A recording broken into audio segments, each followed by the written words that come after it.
फिरत स्नेह मगन सुख अपने, नाम प्रसाद सोच नहीं सपने। स्वप्न में भी शोक नहीं। गोस्वामी जी कह रहे हैं कवितावली में कि आप राम राम तो करने लग जाओ तो प्रारब्ध के अनुसार जो आपके जीवन में शोक आ रहा है उस शोक को शोक हो जाएगा। आप समझे हमारी बात? नहीं समझे? आप एक काला धागा, पीला धागा और ये कर लेना, वो टटको टोना कर लेना, उल्टी बेलपत्ती चढ़ा देना, सीधी चढ़ा देना, काला तिल चढ़ा देना और यूं कर देना, त्यों कर देना। और कुछ महान भाव तो कहते वहां जाके समोसा खा लेना, वहां जाके कचौड़ी खा लेना। इन सबके जंजाल में आपको पड़ना नहीं पड़ेगा। आप राम राम करने लगो तो सोच को भी सोच हो जाएगा कि अरे इसके कर्म तो ऐसे थे लेकिन हमारी तो दाल ही नहीं गल रही है, हम क्या करें। शोक को शोक हो जाएगा और संकट पे संकट पड़ जाएगा।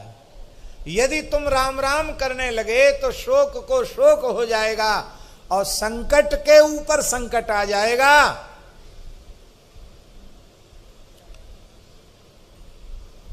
और क्या होगा?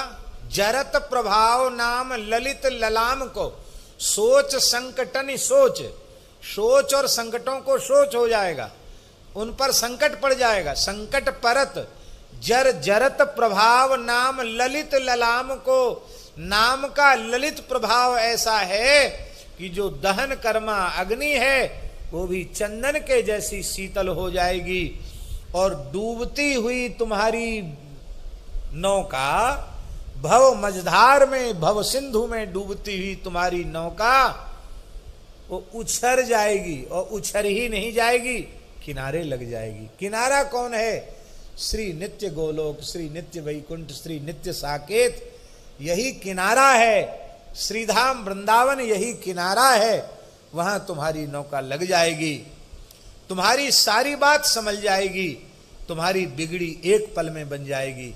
बस तुम ईमानदारी से, अनन्य निष्ठा से, समर्पित भाव से केवल और केवल नाम का आश्रय लो। कहते हैं ललित ललाम, ऐसा अत्यंत ललित सुंदर और श्रेष्ठ श्री राम नाम, उसका ऐसा प्रभाव है। और कितनी बात, होत विधि दाहिनो स्वभाव विधि बाम को। कहते क्या करें, हमारे लिए तो विधाता ही उल्टे हो गए। कहते ना विधाता हमारे लिए उल्टा हो गया। कहते उल्टा विधाता सूधा हो जाएगा। तुम राम राम तो करो। परम श्रद्धेय पूज्य श्री राधा बाबा की एक वाणी है, नारायण भैया सुनाते थे कि बाबा कहते थे कि जो भगवत शरणागत होकर नाम का आश्रय लेते हैं, पूज्य श्री राधा बाबा के वचन है, भगवत शरणापन्न होकर जो नाम का आश्रय लेते हैं उनके अनुकूल तो अनुकूल प्रारब्ध है ही, अनुकूल प्रारब्ध उनके परम अनुकूल हो जाता, क्योंकि अनुकूलता में उनका भजन बढ़ता है। और उनके जीवन में आई हुई प्रारब्ध कर्म के अनुसार जो प्रतिकूलता आई है वो प्रतिकूलता भी प्रतिकूलता नहीं रहती, वो भी अनुकूलता बन जाती है। अनुकूल तो अनुकूल है, ये प्रतिकूल भी अनुकूल हो जाता है। और जो भगवान से विमुख है, नामाश्रयी नहीं है, उसके लिए प्रतिकूल तो प्रतिकूल है ही। उसके जीवन में उसके पूर्वकृत पुण्यों के परिणाम स्वरूप जो अनुकूलता आई है वही अनुकूलता उसके जीवन के विनाश का कारण बन जाती है। वो अनुकूलता भी उसके लिए प्रतिकूलता साबित हो जाती। जैसे हम उदाहरण दें, खूब रुपया पैसा और घोड़ा गाड़ी मकान दुकान सब खूब हो गया, ओ लाखों करोड़ों का कोई हिसाब किताब नहीं रह गया। ओ जहां जहां दुनिया में तहाँ व्यापारिक प्रतिष्ठान हो गए, इतनी जगह है कि सेठ जी देख भी नहीं पाते, वहां जीवन में जा भी नहीं पाते, इतना हो गया। पर कथा कीर्तन सत्संग से नहीं जुड़ा, भगवान से नहीं जुड़ा, तो उस संपत्ति को, उस अनुकूलता को प्राप्त करके 9-10 बजे तक सोएगा जो नहीं करना चाहिए वो सब करेगा, जो नहीं खाना चाहिए वो खाएगा, जो नहीं पीना चाहिएगा वो पिएगा, जो नहीं देखना चाहिए वो देखेगा, जो नहीं बोलना चाहिए वो बोलेगा।